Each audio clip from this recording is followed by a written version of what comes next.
आणि बाळासाहेब धर्मवीर आनंदगे साहेब यांच्या आशीर्वादामुळे या राज्याचा मी मुख्यमंत्री होऊ शकलो आणि अभिनंदन तुमचे।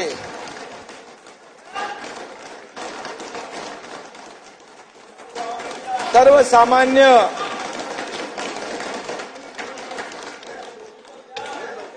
अरे सारे के सारे उम्मीदवार वहाँ पे सर क्या क्रॉस वोटिंग हुई आपको लगता है? क्योंकि अभी देखेंगे जब जब जब जब पूरी जानकारी हो जाएगी तब पता चलेगा क्या हो रहा है।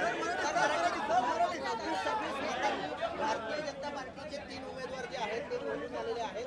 राष्ट्रवादीचे 2 उमेदवार उंबरठ्यावर आहेत, मात्र उंबरठ्यावरती नाही, तो उंबरठा ओलांडलाय। उंबरठा ओलांडून आम्ही 4 पावलं आत गेलो।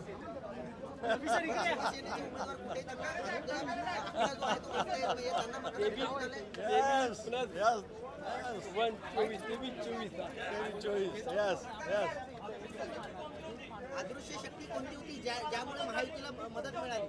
अशा खूप अदृश्य शक्ती आहे ज्या नेहमीच आम्हाला मदत करत राहतील। पुढच्या कालावधीमध्ये सुद्धा आपल्याला तर नक्कीच उद्याच्या भवितव्यामध्ये अनुभवायला मिळेल।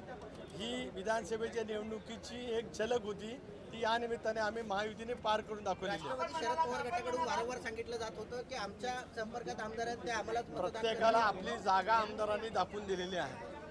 जो आभास निर्माण करण्याचा प्रयत्न केला त्यांना त्यांची जागा नक्कीच त्या ठिकाणी दाखवलेली आहे। मला माझ्या आमदारांचा प्रचंड अभिमान आहे, प्रचंड अभिमान आहे, दादांचा अभिमान आहे आणि माझ्या सर्वच राष्ट्रवादी काँग्रेस पक्षाच्या आमदारांचाही अभिमान आहे। आणि त्याच्या व्यतिरिक्त आणखीन जी आम्हाला मतं मिळाली त्यांच्याही बद्दलचा मनापासूनचा आभार आणि ऋण या निमित्ताने मी व्यक्त करतो।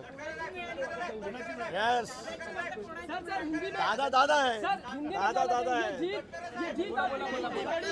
तो जीत हमारे लिए भी बहुत सारी बड़ी हो गई है। सारे लोग कहते थे कहीं ने आज भाषा भी की थी, गरजेल तो पडेल काय, गरजे पडेल काय।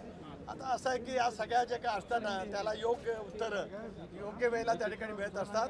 दादांच्या नेतृत्वाखाली आम्ही सर्वांनी सामुदायिकरित्या दाखवून दिलं। मी खरंच माझ्या आमदारांचा अतिशय मनापासून या ठिकाणी अभिमान व्यक्त करतोय। पाटील यांना वारंवार मित्रत्वाच्या नात्याने निवडून येताना पाहायला मिळत होतं, मात्र आता त्यांना 8च मतं मिळालेली आहेत। नक्कीच मिळतील, बघा अजून संपायचं आहे ना, होतील होतील। Let us wait for some time.